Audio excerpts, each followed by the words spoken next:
Welcome to Darkfire Studios, everyone. Today, episode 10, we have Joe Yurick on. He's going to tell us a little bit about his military time in the military, and he also has a podcast, and he's going to talk about that too. So go ahead, Joe. What's going on, Nathan? Thank you for having me on. I appreciate it.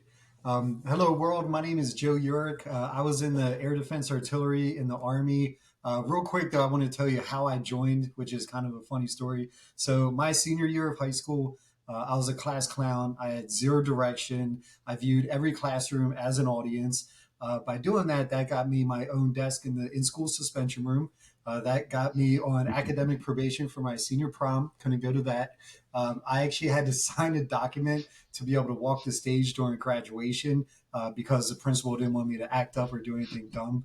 So that kind of shows you where, like, mentally I was my senior year. I didn't care about anything. I was living hour for hour, just I felt like I was my school's in-house entertainment. This is ridiculous. So halfway through my senior year, my best friend comes up to me and he's like, "Hey, what are we going to do when we graduate?" I was like, "I don't know, go to college." He was like, "You don't have the grades for that." He was like, "Listen, I was talking to an Army recruiter. He says we could join in the buddy program where we go to boot camp together and our first duty station together." So I was like, "You know what, dude?" I was like, "I got your back. Let's do it." So we signed up in something called the delayed entry program. December of our senior year is when we joined. I signed up to be a 14 Tango, which is Patriot missile launcher operator maintainer in the Air Defense Artillery. So we do the rest of our senior year. I actually did my senior project on the Army because I was going in. Well, we weren't leaving until like August 17th or 18th. 2 weeks before we go to leave, my buddy calls me up and goes, "Hey, bro, I'm not going." I'm like, what do you mean you're not going, dude? Like, this was your idea. Dude got a lawyer, got out of it, and then told me he wasn't going. So, like, he just had cold feet. I don't know what the issue was, but I was like, man. So, like, here I was doing something for my buddy who I thought I had his back and he had my back, and now I'm a lone soldier going in. But I have no regrets. I'm glad I did. So again, I joined my senior year, which was 2000. I did boot camp at Fort Sill, Lawton, Oklahoma. I did my AIT at Fort Bliss in El Paso, Texas. And then I stayed at Fort Bliss for my first duty station. And then, as we all know, like 6 months later, freaking 9/11 happened. So we joined during peacetime. I had no clue this was coming.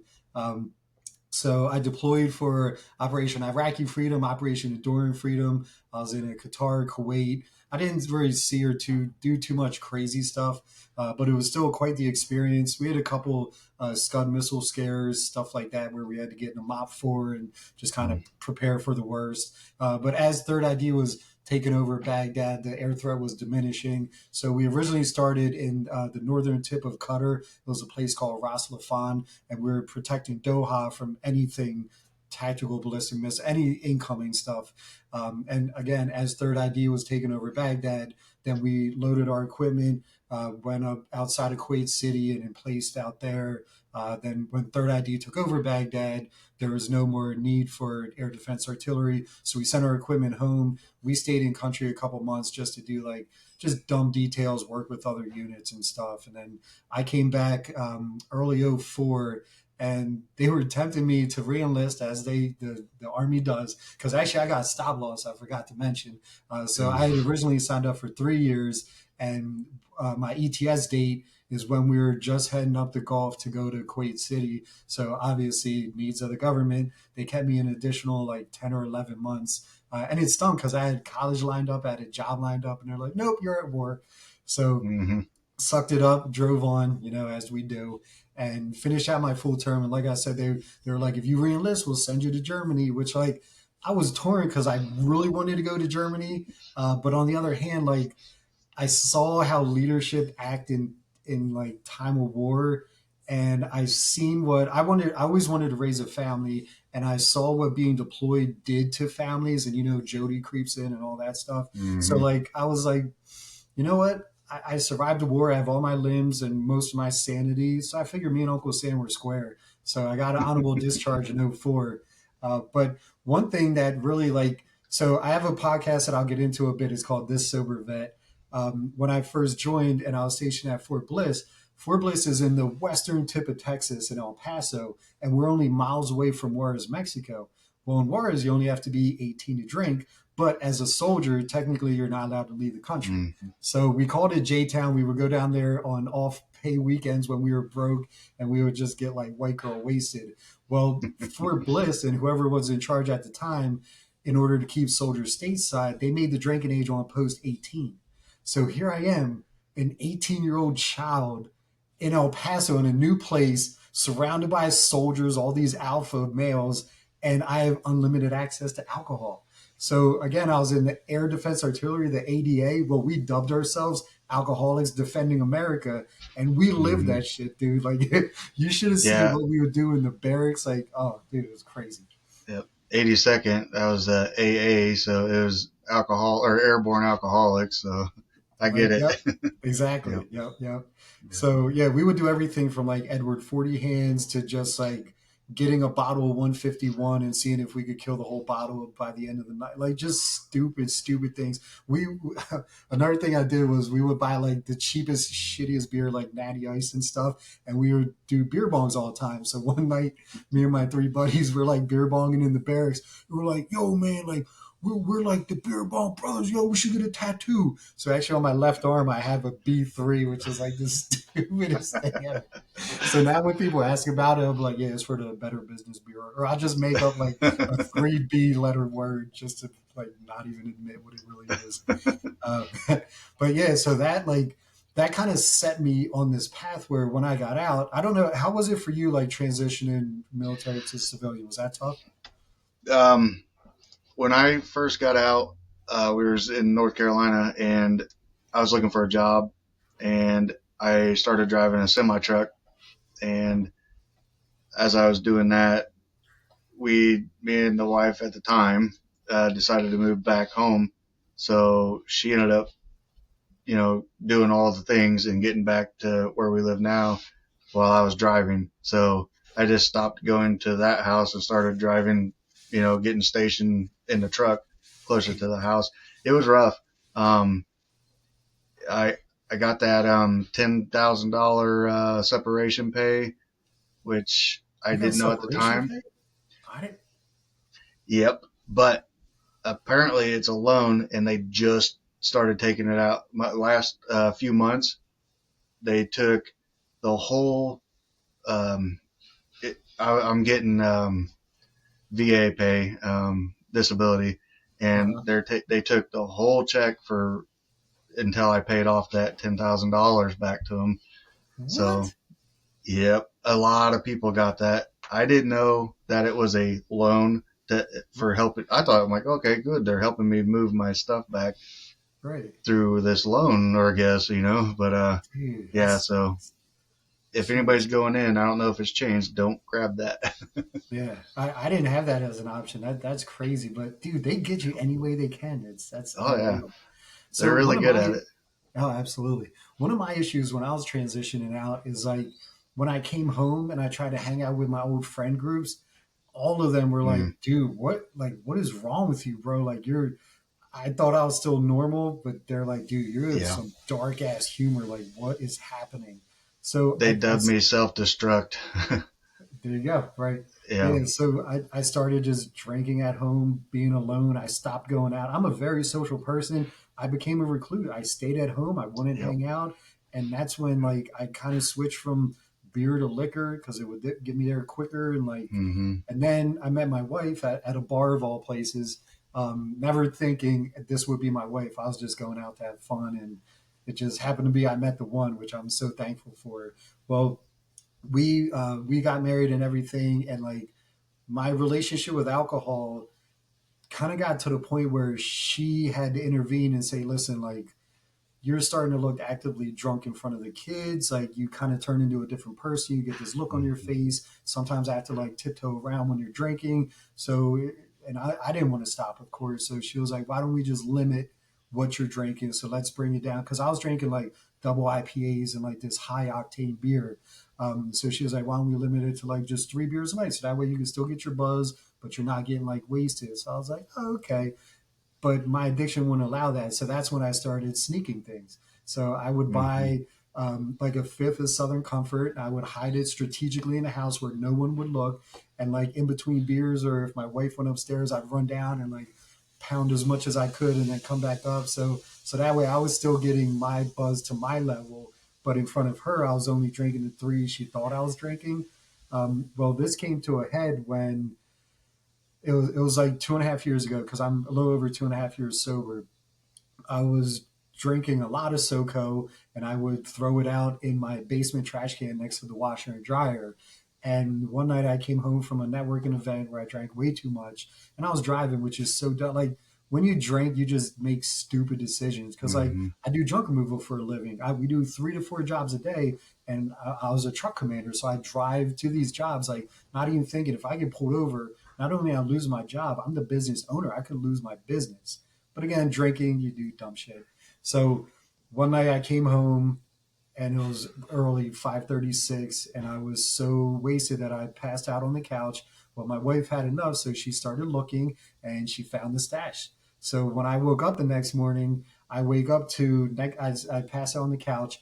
At the table at the end of the couch, I woke up and there was all my empties, and I was like, "Fuck!" Like, oh. Mm-hmm. And that's when she sat me down on the porch and was like, "That's it. It's either us or the alcohol. Like, I'm tired of dealing with this.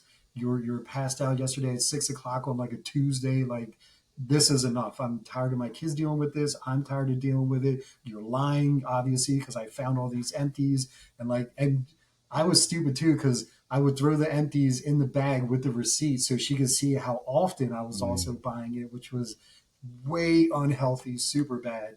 So that's when I was like, and when you're doing it, you know you're wrong, but it feels good and it's just what you're comfortable with.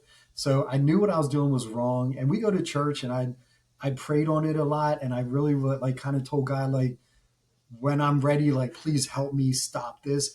Well, this was, I wasn't ready, but the last thing I want to do, because I'm a child of divorce, so I know how it looks through the eyes of a child. So I told my wife when we got married, I was like, listen, we're never getting a divorce because I'm not putting my kids through that. So when she gave me that ultimatum, I was like, this is it. I have no other choice, like, because I don't want to lose her. I don't want to lose my kids, my house, everything we built. So yeah, so I quit drinking. It was the hardest, by far the hardest thing I've ever done in my life, dude. Because number one, you're fighting an addiction, and then without that, you like there was nothing to fill that space with. So like I was sitting with my feelings. I was bored a lot. I didn't have stuff to do. I kind of lost. Like I consider myself a very confident person. When I first quit drinking, dude, I lost all confidence. I like, and I'm a business owner, so I would constantly have to talk in front of big groups. Like that was super difficult. My face would get red. I would get embarrassed, and I'm like, God, if I could just have a beer, like this is like. Mm-hmm. I kept looking to that to kind of save me and be my armor, which is a total alcoholic thing to do.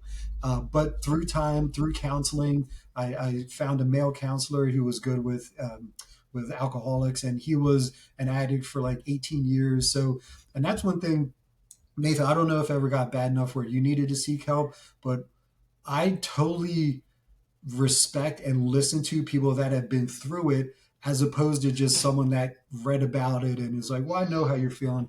Because it's like, no, you don't. Like if you haven't been through this journey, like I kind of don't want to hear your advice. Does that make sense? Yes, it does. Yeah. Um, yeah, my you're going back to my transition. Once I got back to where I live now, like I said, I was married once before, and I had two kids, and I just wanted to. I sat out in the shed by myself, listening to music and drinking. I mean, a lot, and uh, we grew apart. And instead of trying to fix it, I just went ahead and went my own way. I lived on a motorcycle for a year Oh wow. and bouncing around the counties. That was terrible. That was one of the worst, the hardest things I had to do was leave my kids. And I knew I should have known right then and there. You got an issue going on, but I didn't. I went farther down the hole, and I mean it was dark. It got so bad where I physically or mentally can't think of those years that just happened. it was shortly after 2015 is when my divorce happened. But from there on up until I met my wife now, there's not much memories going on up there as I was that hammered all the time. And it just kind of, I don't know if just age or what, I don't know. For me, it was being around her. She doesn't do anything, so none of the hard stuff or anything. And just being around that, I think helped. And seeing like, well, I don't need the whole confidence thing too. That was a big thing because Right. when I decided I'm going to stop, and I'm like, and we'd go out in town or something or around people, I was genuinely scared because I'm like, how am I going to get through this? I'm going to need. I used alcohol as a crutch, a big time crutch. That's what my thing was. I used it for when my stepdad died. I mean, everything. It was a big time crutch, and now everything's on the up and up, and it's doing great. I got this show that I'm doing now. Um, Right. I lost a lot of friends, so-called friends, that we just drank all the time together and did, I can't believe we're still alive type of stuff. I don't really talk to, there's a lot of them I don't talk to. I still got a few of my military buddies. One lives, oh, up in the thumb of West Virginia, somewhere over there. And the other one lives really close to me, about 2 hours away. My old NCO at that too. So Oh, he's cool. helped me out quite a bit. Nice. Me and the wife go over there and visit with his family all the time. Um, it's that's one of the amazing things. Still having some brothers back in the day that are on the same level as you now, instead of Absolutely. the other way, Yeah. because No, it wouldn't have that's gone huge. nowhere. Yeah. Yeah, you need that support system because same with me. Like when I first quit drinking, beer was a fabric of my life. I had friend groups where we would exchange new beers and stuff, and like I did lose a lot of friends, but I also had some friends show up and step up in ways that I've never seen before. So like even though I lost some, I call it like trimming the fat. It was like those drinking acquaintances, but my true Hmm. friends stayed true and they saw what I was doing and were like, you know what, I'm going to support this because you're like, how could you not? Because I wasn't leaving the friend group. I was just approaching it differently now because I didn't drink. So, like one of my buddies early on, we formed a group called Golf Yankee Six for veteran business owners in our area, and we would drink at every gathering. Well, after I quit drinking, like I only quit like 2 months, and we were having a Golf Yankee Six meeting at my VFW where I'm the senior vice commander, and it was during the Eagles game. And beer and drinking, or football and beer, go Hmm. hand in hand. So initially, my wife was like, "You're not going to that." I'm like, "Honey, come on! Like, I can't always stay home. I have to be able to go out." So my buddy Jeff, who's a Marine vet, he left one of his limbs overseas. He got blown up by ID. Great guy. He's a local realtor, and he stepped up and was like, "Listen, I'll be your what did he call it? Sober. He called it sober something, but he was like, I won't drink, and I'll make sure you don't drink." And he was on a three-way call with my wife, and she's like, "All right, if that's the case, fine." And he didn't drink. He sat with me that whole time, made sure I didn't drink, engaged with me, and like I said, he stepped up in a really cool way. But again, I lost a lot of friends too, and I would find myself home and bored because I'm like, usually I'd be out drinking right now. Like, what do I do? Hmm. So I started something that's kind of stupid as a vet. Is I started these Saturday morning ruck marches because I found his rucksack on a job, and I was like, you know what? I was like, I should do something on the weekend that I would never wanted to do while drinking. And the last thing hungover, like, can you imagine going on a ruck march hungover 5 miles in the woods? Uh, Fuck that, like, yes, dude. yes, I can. Yeah, right. while drunk, Yeah, I while we drank a were lot while I was in the like doing my job in the army. I was a mechanic, and I had a cup of rum all the time, or something. I mean, it was like that. And I wasn't as lucky. I have two DUIs, oh, okay. I so got very yeah, lucky with none. yeah, Yeah, DUIs are tough. They're expensive. Oof. yeah. So It's ruck tough. margin, I actually this year my wife just had a stroke a few months ago in October, and she's doing better now. She's got some memory issues, but it's not real bad. But we signed up for the gym. Mhm. We're eating healthy. We're doing all the things that you're, I guess, supposed to do. But Yeah, yeah. yeah, so doing the gym. But I wouldn't mind doing some ruck marching too, It gets maybe. addictive, and then it holds you accountable. So, like I said, every Saturday morning when my schedule allows it, I throw on this rucksack and I go for these walks.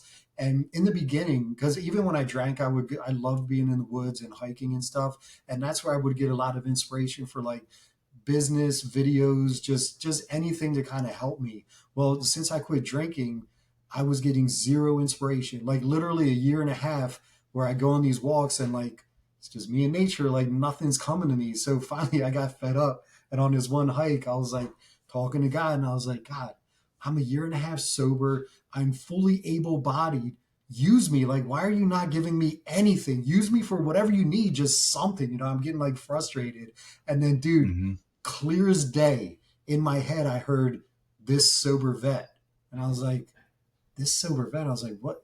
Is that like a podcast? So like then my mind starts racing and I'm thinking like brainstorm ideas what this sober vet could be. So then I get home, I'm on fire. I tell my wife about it, and she's like, huh. She's like, that's kind of cool. She's like, but you can't do that on your own because like you have no credentials. She's like, you need to link up with a veteran who's a therapist and then have them like co-host. So like you could tell your journey and then the therapist could say like the real stuff that they learned.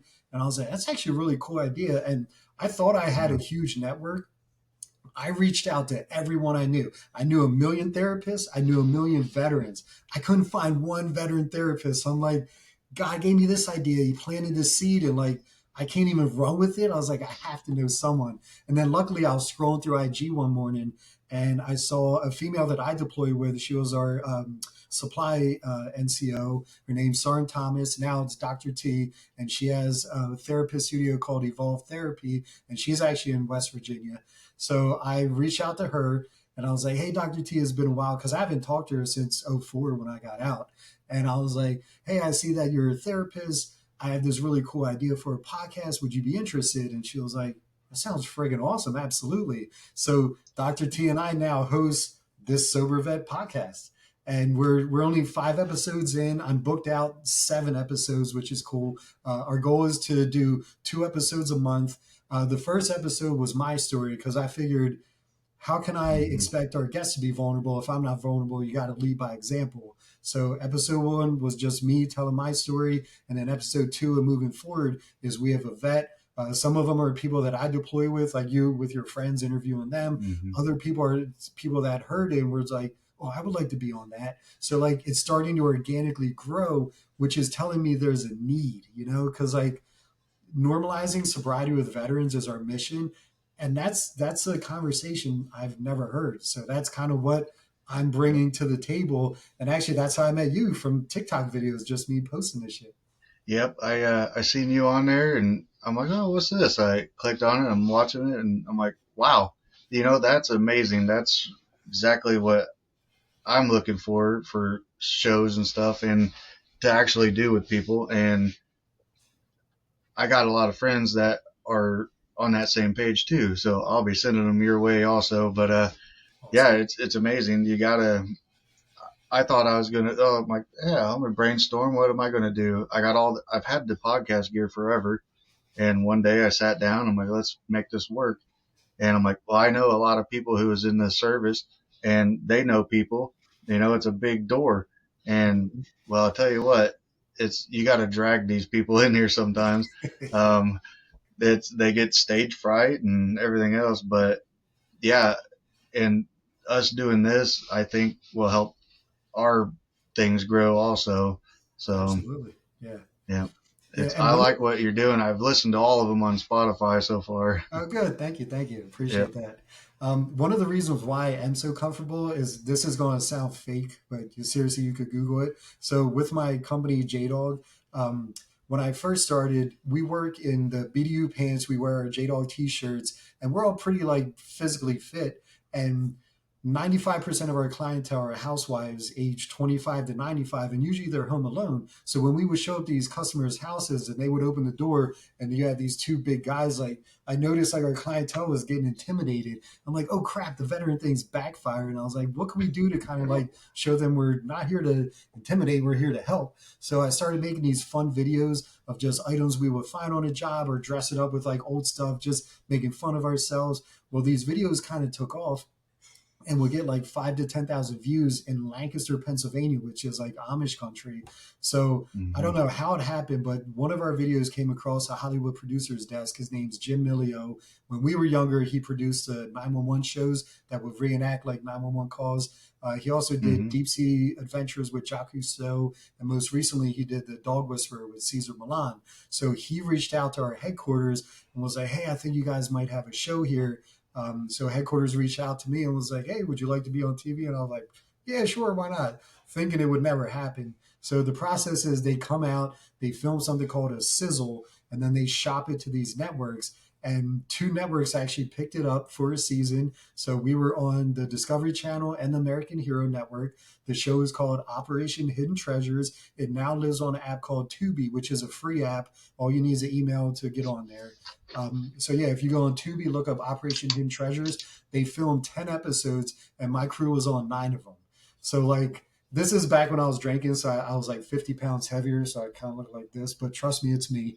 And like it was just the coolest experience ever. Like from getting mic'd up in the beginning of each episode, and I believe it's the first non-scripted veteran reality TV show because we they wanted everything to be organic. So they literally would go, be at this address at this time. So we would show up knowing nothing, and then we would figure out what we were picking up, and then they lined up all the donations on the back end, and they would show us donating stuff, and like awesome experience. And when it aired on Discovery Channel, it aired at 8 a.m. on Sunday mornings. So before we go to church on Sunday, the family would go downstairs, watch dad on TV, and like that memory right there is something my kids will always remember. And so that to me was that was so worth it because again, here's their dad on freaking national TV. And again, I was drinking back then, so when it aired on American Hero Network, it was at Thursday evenings at like 8 o'clock. So every Thursday, I made sure I was at a different bar, and I'd be talking to somebody like, "Yo, I'm about to be on TV. Hey, bartender, can you put on American Hero Network? I'm gonna be on." And they're like, "Okay." They put it on. Yo, that's you! Like people would freak out, dude. It was so funny. So by being on Yeah. there, it just made me totally comfortable, because again, when you have a Hollywood crew with cameras in your face, like at first it's very nerve wracking, but then like you get to know the cameraman, the sound guy, and it becomes a family. It was like such an awesome experience. Yeah. I absolutely suck at speaking and all that stuff. Brain fog a lot. But Yeah, I believe that there is a big shift coming for the veterans through podcast. It's just going to go up and up, I think. And doing what you're doing and doing what I'm doing, I hope it goes a long way. absolutely. We're here to help each other and help other vets. Somebody's got to do it. Ain't nobody else going to do it. Right, exactly. Unless you grab yourself up and try something. But it's rough. It's Yeah. it's And one thing it's I've a rough noticed with the time. veteran community is no matter what branch, like we may make fun of other branches, but there's immediately a bond. Like I just met you tonight and I feel like I could hang out with you any day, like you seem very Yep. cool. Like Yep. there's just this automatic trust. And like we were on a job last week. It was this Marine. He was like an old school Marine. He's walking around with a walker and we're cleaning out his basement. And my truck commander found the Marine crest like in a frame and he picked it up. He looked at me. He was like, "You sure you want to get rid of that?" And I was like, "Don't you want to color that in before we leave?" And he just like started cracking up. And again, we just met this guy, but the whole crown thing, like, it's just Hmm. I love being a vet because we could just kind of talk smack to each other, but there's Yep. still that underlining respect. Yeah. It's definitely. The town I'm in is a huge Marine town. I am Uh, surrounded by Marines. So, and fantastic. I got a lot of them in the family too. And uh, one of my cousins, he was a Marine, and he's in a club that has about 500 Marines, and I'm trying to get all of them on there. But yeah, it's fun. They always joke with me like, "Well, you're the only airborne dummy in here." I'm like, "Well, I'm airborne. I'm supposed to be surrounded by everybody." that's what Hmm. we do.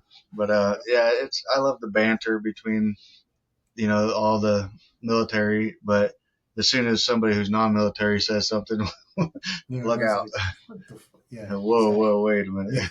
Yeah. Yep. Yep. Nice. Yeah. Like I just interviewed a Coast Guard retiree on Oh, one of my wow, that's shows, rare. and yeah, he was actually on duty during the Perfect Storm. You remember that movie? No shit. Yeah, he was on duty for that. He That's talks awesome. about yeah, he talks about that, and it was pretty neat. Wow. About the National Guard helicopter that went down and all that. But I was joking with him. I go, everybody gives the Coast Guard hell, like the most of it hell. But in reality, everybody wants to be Coast Guard because it's the best. I think it's the best option. And now you got Space Force. I guess we can pick on. I I was just mean, gonna say Space Force is a new Coast Guard. yep, Yeah. yep. So Coast Guard gets a pass. Now it's Space Force. Yeah. Yep. The only thing that would make Space Force cool is if they get issued pew pew lasers. Then I'd be like, all right, they're cool. But I don't think that's gonna I happen. believe the first meme, if you will, I heard for Space Force was Space Shuttle door gunners or something like that. But yeah, I don't know what they do. Maybe they sit in a mountain somewhere on computers. I don't know anything I, about them, but I would love to get one on the show. dude, I would love to. That's like seeing Bigfoot. I've not ran into a Space Force vet to this day, but I Yep. heard you have to be very smart, like to actually make it. Like I heard they screen pretty well. Yeah. I don't know if I would have made that then, but No, no, I wouldn't. I remember I took my yeah. ASFAB before I even wanted to join. I just took it because it got me out of class. They're like, "Who wants to take this test?" I was like, "There's good as at it." Yeah, okay, I'll do it. So, I signed up one day. Like I said, there was our recruiters were all in a line in a shopping plaza, and the only one that was open that day was the Army. So I'm like, well, this is what I'm doing. no Otherwise, if way. I would have knocked on whoever's door, but the Army's the one that was open, so Nice. I jumped in there. That's Yep. awesome. Now, where'd you do boot Yep. camp? I went to. Oh, give me a second. It was in South Carolina. Um, Benning? Is that Benning? No. nope, the other one. It was co-ed too. I went in '04. I took a after high school. I went straight to work in a factory, so it took me Okay. a second.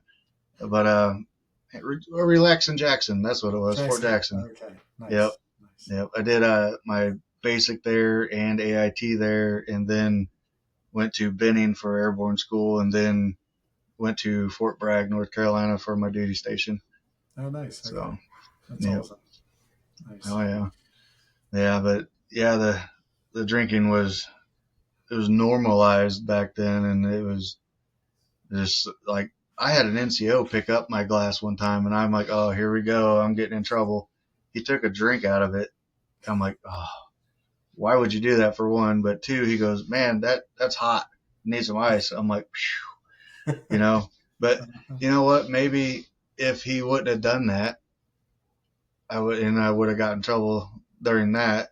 Maybe things would have been different. I don't know. I Maybe it would actually have got made things worse. You don't know. yeah, I got an Article 15 when I was in for drunk on duty, and that Yeah. did not stop me at all. Actually, when I was doing, because I got knocked down, I think I was at E3 and I got knocked down to E1, and then they gave me 90 days extra duty. And like on Saturdays, because we would have to do extra duty for like an hour or two every day after final formation. And then on Saturday mornings, whoever like picked a short stick NCO would have to grab all those extra duty guys.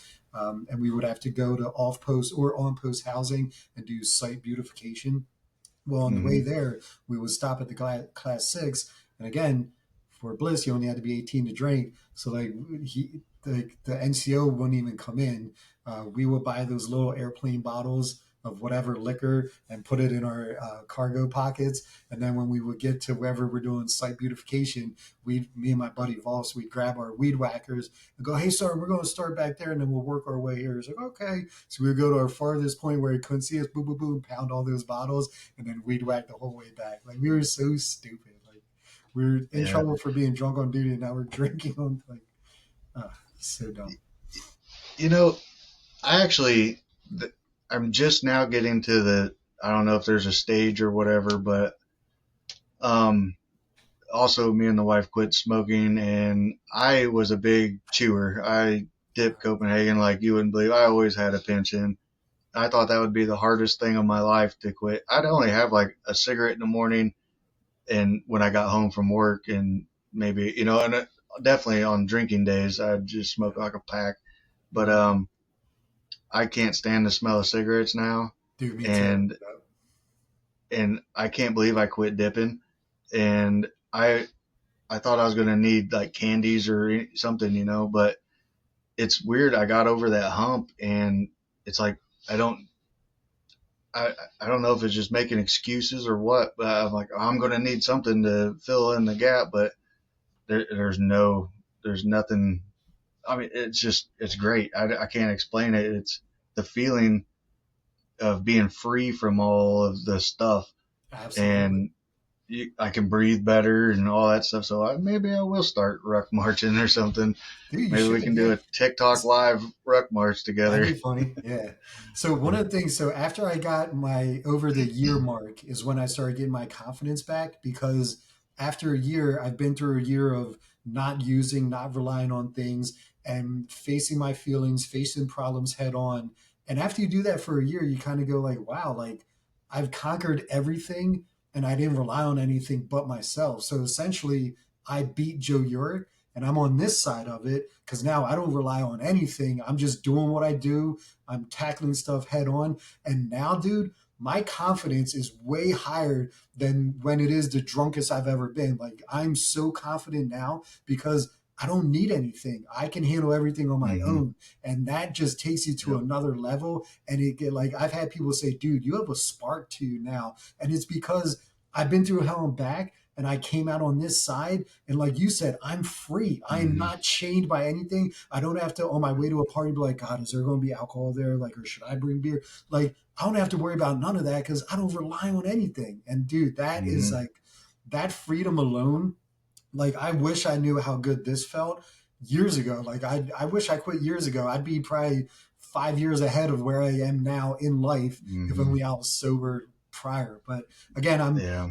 some people say this and it's always weird to hear, but I'm kind of a grateful alcoholic because if I didn't go through that and then kind of rebuild myself, I wouldn't be where I am now. And dude, I'm like me and my wife, for example. So we've now been together 18 years, married 16, and these last 2.5 years have been the best that we've ever had. Like we almost like fell in love with each other again. Like she literally is my best friend. She knows that I chose her over my addiction and I chose my family.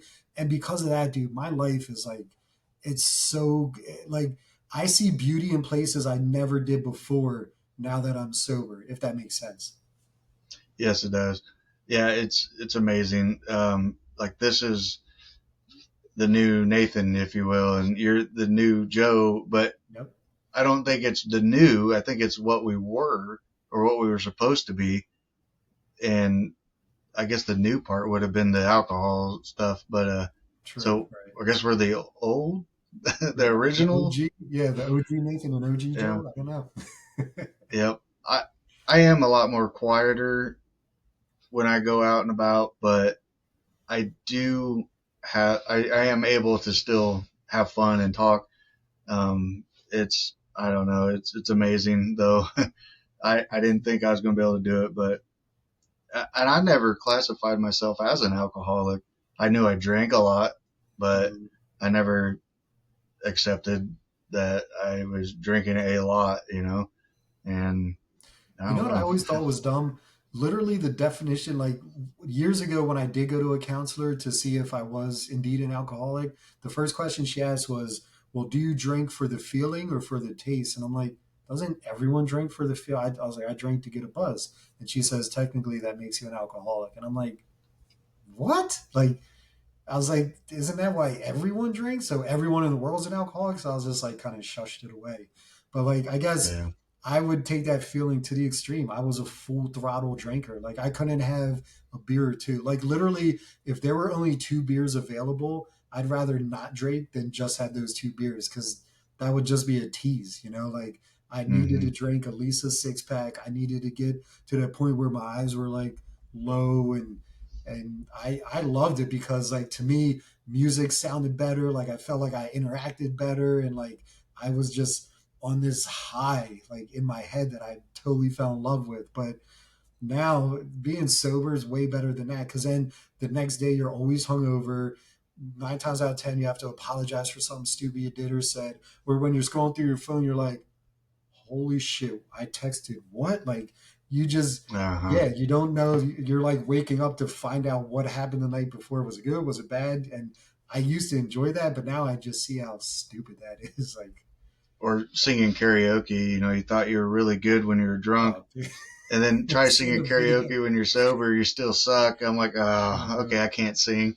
I don't have a voice. But I have a buddy I'm gonna send your way. He lives out that way. He just recently got baptized, and he has changed his life around. Um, nice. was it a year or two ago?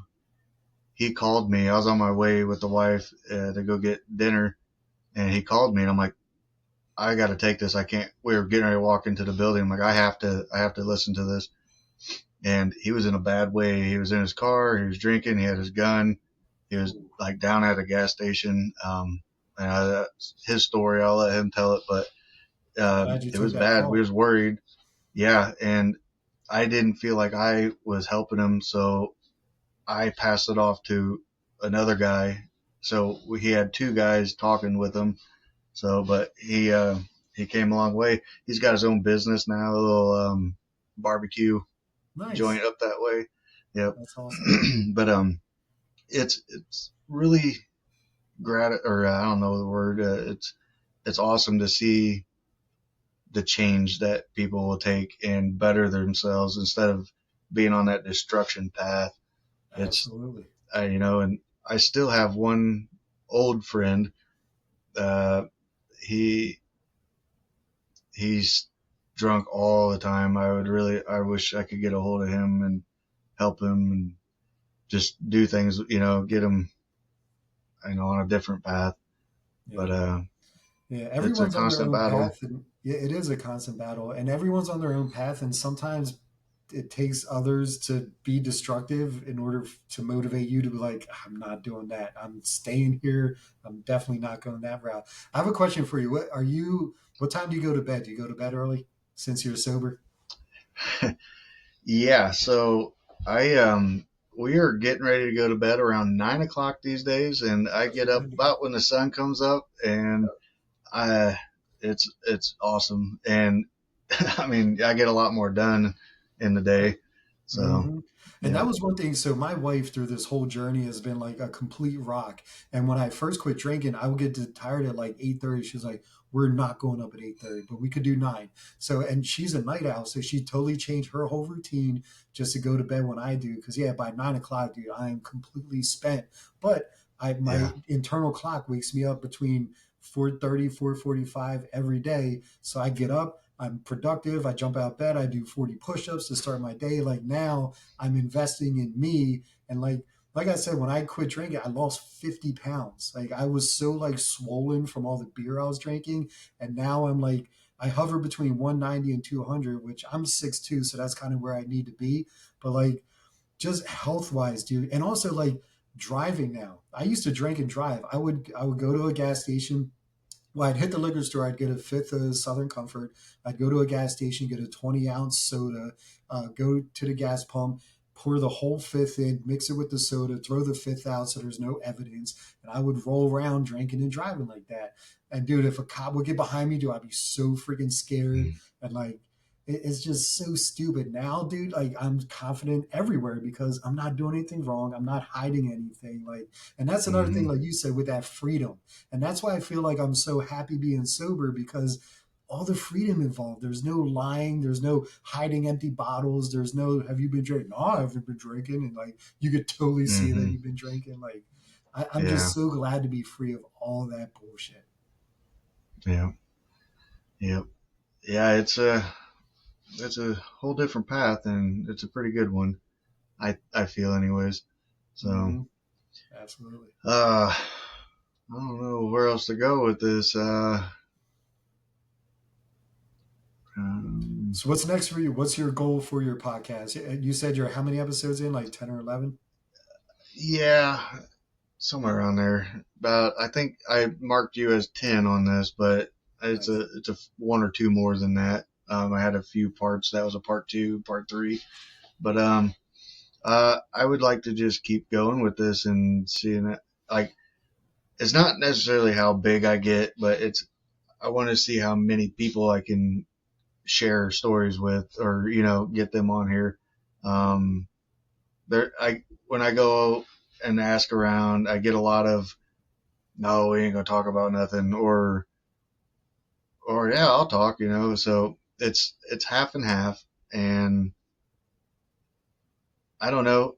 I had my brother in here. He was in the Air Force, and he can talk. And as soon as we got done recording, he's like, "Man, I was nervous." I'm like, "I mean, it's just me and you in here talking." Mhm. But I get it. But I don't know. I want to see how many.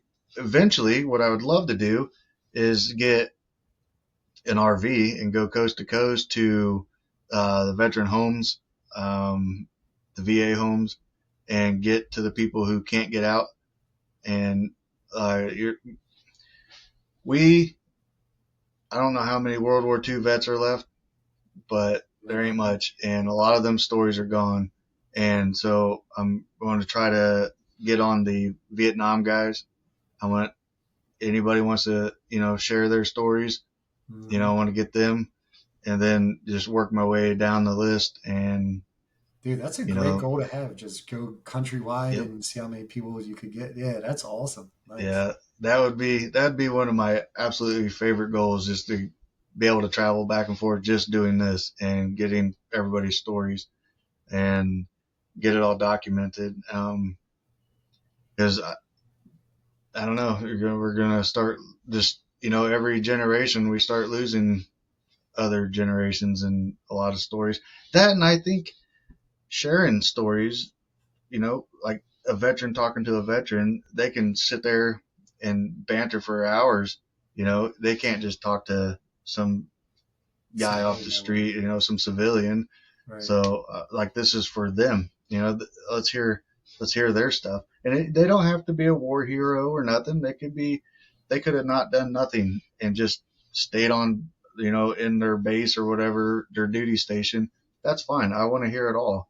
You Yeah, know, because we all have stories. that's Now, one thing that yep, is kind of disheartening for me is, and I don't know if you know anyone that's like currently serving, but I feel like so I was in from 2000 to 2004. I still had to shine my boots and stuff like that. We had to press our yep. uniforms. I feel like BDUs. yeah, I feel like once they got away from that and having pride in your uniform, I feel like the standards of the military like drastically drop. Like I would even hear they had stress cards in boot camp. Now, what are you teaching a soldier? Because when you're at war, if you're in a firefight, you can't just go like, "No, time out, guys. This is way too much. Let's take five." Like, what are you Yeah, teaching people? Like, I never understood that. yep. My son also, he just got out. He was a combat engineer down at Fort Stewart in Georgia, Oh, cool, nice. and he went in during COVID. So he Wow. talked about going to COVID during, or basic during COVID, and I would like to have him back on here and talk about what it was like. He had to go to all those meetings to, like, okay, we can't call people this, we got to use pronouns. I mean, it went downhill. When I went in, I was in BDUs. We transitioned into the ACUs or whatever, those pajama pants. And Okay. then as I was getting out, they were getting that multicam stuff in. So I went through like three uniforms, Jeez, and every uniform just kept the just the worse. discipline and everything else. Yeah, I'd see this person walk up to an NCO and just smart mouth them. I'm like, oh, nope. Right. Yeah. So I got out in 2011, I think just in time too, because I don't know if I could have done any more. I would have gotten in trouble big time. One thing I respected when I was in is like if you had a real problem with an NCO and you're out in the field, we would call it going down range, and you would go down where the launchers were. You both would take your top off so that way there's no rank involved, and you would handle it like men. And whoever won, it wouldn't be discussed again. Be like, all right, we did what we had to do. That's that. And usually you would be even cooler with that person because you shot the Hmm. fair one, you got it out of your system, and that's how we kind of and we did go through a lot of hazing. Like I remember after Mm. getting promoted, you would get promoted downstairs in front of everyone, and then in the barracks, you would don your wife beater and you would put your rank on, and everyone would walk by and your rank, and you'd be bleeding a little. But that was like Yep. it was a part of being in. Like I didn't see that as a negative thing because even though it happened to me today, when you get promoted, we're doing the same shit to you. You know, like that's it kind of made the bond stronger. But all that is stopped now. That's all like frowned upon. Yeah. I have a question. I was in the motor pool a lot, and we had when new guys would come in, we'd have them do exhaust samples or get Grid spark plugs squares. for a Humvee, Yeah. chem light batteries, and all that stuff. Yeah. Now, outside of the motor pool, like you're in your area, what kind of things did you have that you would send people to, like the officers to go get stuff, or did you guys do That that? was the same. That must be army wide because we would exhaust samples was big. We would ask you to get grid squares. Um, what else was there? We had we, we watched a lot of movies in the barracks, and one of them was The Ladies' Man with Leon Phelps. And like at this one bar scene, they had to eat back bottom gristle lumps, which was another word for shit. So we would always like when we'd be in the chow hall, we'd be like, "Hey, Pryor, go get us some back bottom gristle lumps." And they'd be like talking to the cooks and shit. Y'all got some back bottom gristle lumps, and we would just be like laughing because like yeah, we would just do like just stupid stuff like that. But yeah, we Yeah. spent like every Monday was maintenance Monday, so Monday was all day in the motor pool. So we had a lot of like and I was really close with our mechanics and everything. They were a cool bunch. My one buddy Dodd, who he was such a redneck slash mechanic. He was in the WD-40 fan club. If that tells you anything, like everything in his room was WD-40. If he couldn't fix it with duct tape, he wasn't fixing it. Like he was just like a old school mechanic, and he would get mad and throw his hat when like supply wouldn't get in the parts for the Humvee or the Hemi or whatever. Like yeah, Yeah. I miss stuff like that. That shit was funny. Yep. Yeah. We I got pictures of when the three of us that would still hang out a lot. One will come from the East Coast to here, and then we'll link up with the other guy, and we'll do coyote hunts and stuff like that, or duck That's hunting cool. or something. Nice. And or we'll go to somebody's house every once in a while, and we try to do it every year. I got pictures of our NCO. We're out in his front yard doing push-ups, and just you know, it's great. I love it. We got to have that camaraderie. But Absolutely. Yeah. yeah. Dude, funny story real So quick about yeah. push-ups. So there's a thing in Lancaster, it's called vet court. And if you're a veteran and if you get a felony, you could go through this vet court program and it could remove the felony off your record if you complete like the certain steps and everything. So being a veteran business owner, just through networking, someone was like, hey, you should present to vet court because a lot of items that we pick up on jobs, we save at our warehouse and any veteran in need, we donate to them free of charge just as a thank you for your service. So I go to this vet court. It's in the courthouse in Lancaster City. The judge was pretty cool. Like he called me up. I thought there was going to be like 10 vets there and it'd be low key. It was in a huge courtroom. There's like 15 employees of the courtroom, veterans here, civilians. Like it was a whole production. So I just went up. I told my story, and part of my story is I hired from. Here's another fun fact. So the VA has a program called CWT. It's compensated work therapy. It helps veterans that are struggling with PTSD or substance abuse issues get back into the workforce. And the benefit of being a small business owner hiring them is you don't hire them on your books. You kind of borrow them from the VA. So there's a lot of tax benefits and stuff like that. So we were approached by headquarters years ago, back when I first started. The VA reached out to us. We were like, hey, you guys are like one of the biggest veteran franchises out there. We want to update our CWT video. So the original one had John Glenn, the astronaut, like talking in it. Hmm. So I was like, wait, we're going to replace John Glenn because they reach out to me because I have a VA like 15 minutes from me. And they're like, would you mind being in the video? I'm like, yeah, absolutely. So to this day, if you Google CWT VA, I'm on the video. with my first truck commander talking about the benefits of hiring them. So when I'm presenting at vet court, I talked about the CWT program, and I said vets with PTSD and substance abuse issues. I didn't realize in that courthouse, they don't call it PTSD, they call it PTS. So like at the end of my 15-minute spiel, I turn, I look at the judge, and I was like, all right, sir. I was like, all right, Your Honor, I think that's pretty much it. He shakes his head, he's looking down, and I'm like, immediately my heart drops. I'm like, did I do something wrong? Like, what is happening? And he's like, in our courthouse, we don't say PTSD. And I was like, oh, my apologies. He was like, do you think all these guys have a disorder? I was like, no, I'm just calling it what I was told it was called. He was like, well, we have two options. He was like, bailiff, you could cuff him. And I'm like, oh my, like, what the heck? He was like, or you could do some push-ups. And I was like, I'll do the push-ups, Your Honor. So he literally made me do 20 push-ups in the middle of court as a like, sorry for saying PTSD. And I was like, Your Honor, I apologize. I only say PTS. My fault. Like, yeah, so I'll never forget that. And he was cool afterwards about it. And like, even when we were done, he was like, I was just messing, right? I was like, I get it, dude. I was like, but you scared the crap out of me. But that was Yeah, pretty cool. Yeah, I got smoked in a courthouse. Go figure. nice. Yeah. Can't say I've ever been there. No, I know, right? I um, never thought I'd ever see it. yeah, Crazy. that's a new one for me. That's pretty good. Um, so yeah, if you want to plug your podcast again, so people can find you. Yeah, absolutely. So again, it's called This Sober Vet Podcast. It's on all major podcast platforms. We just recorded episode 5. That's actually coming out next week. We plan to do 2 a month all year long. And again, it's our mission is to normalize sobriety with veterans. We know no one's going to stop until they're ready, but our hope is that we're bringing a conversation to the table. We're talking to veterans who had issues and are on this side of sobriety. And the whole point is just to plant seeds. So if you're still self-medicating in a harmful way, if you're still going through it, just listen to the podcast, because my story might not inspire you, but this female Air Force vet story might. So someone else's story might be right aligned with yours. And if you can hear how good everyone's doing on this side of sobriety, hopefully you'll follow suit and you'll want to get sober too. Because another thing, if you think about it, so the national average for suicide with veterans is 22 a day.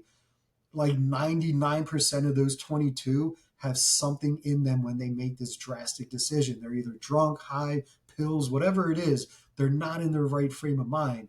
So if we can normalize sobriety with veterans, I guarantee you that suicide number will go down. Because again, we get into a dark place, you get to drinking and self-medicating, and then you make stupid decisions. So our I know we're not going to get that big quick or anything, but I hope that this does take off and that enough people listen and enough people become sober. Because like when I was in, drinking was the norm. You were supposed to drink. If you had a shitty day, you drank. If you had Mm-hmm. a good day, you drank. And it put me in a way bad way, as it does to a lot of people. So again, I just want to normalize sobriety with vets so you could live like Nathan and myself. Like we're both thriving right now. We're being healthy. We're engaged with life. We remember what happened yesterday. Like it's just so much better on this side, and I think more people need to hear that. Yep, I really respect what you got going on there. That's really nice. Thank you. Yeah, as soon as I seen that, I'm like, I gotta see it. I'm gonna, because to seeing somebody else on it was a TikTok, and I'm like, man, I was so nervous. My wife's like, go ahead, send him an email. I'm like, all right. No, And I I'm feel like, and honored it's because like, yeah, you're the first person I've reached out. You're the first podcast I've been on with this mission. So I'll remember you forever because you're the first. So you just popped my podcast virginity. Thank you. yeah. Yeah, you're my first big star too on here, if you will. So, Again, though, it's not yeah, I about me. really, It's just about planting seeds and inspiring. That's really all I want to do is yep, just be a beacon of light, to people that are yep, living in the dark. yep. I think we're on the same page. You got more of the the sober side of it, and I just want to hear all the other stuff side of it. So I'll be sending a lot your way, that's for sure. Yeah, likewise. But And you're on a great mission too, because these stories need to be told. Because, like you said, generations of vets, all their stories are just gone because a lot of them don't talk, mhm, don't share it. So, yeah, please start documenting yep, this stuff. That's huge. That's awesome. Yep. Oh yeah. Well, thank you very much for being on and bearing with me. I was running a little behind today, You're good. You but had cow thanks a issues. lot. Nice. Well, Nathan, Yeah. thank you, man. This was a pleasure. I appreciate it. Yep. Thank you. Just hold on the line there right after this. Gotcha. All right. All right, everybody. Thanks for listening.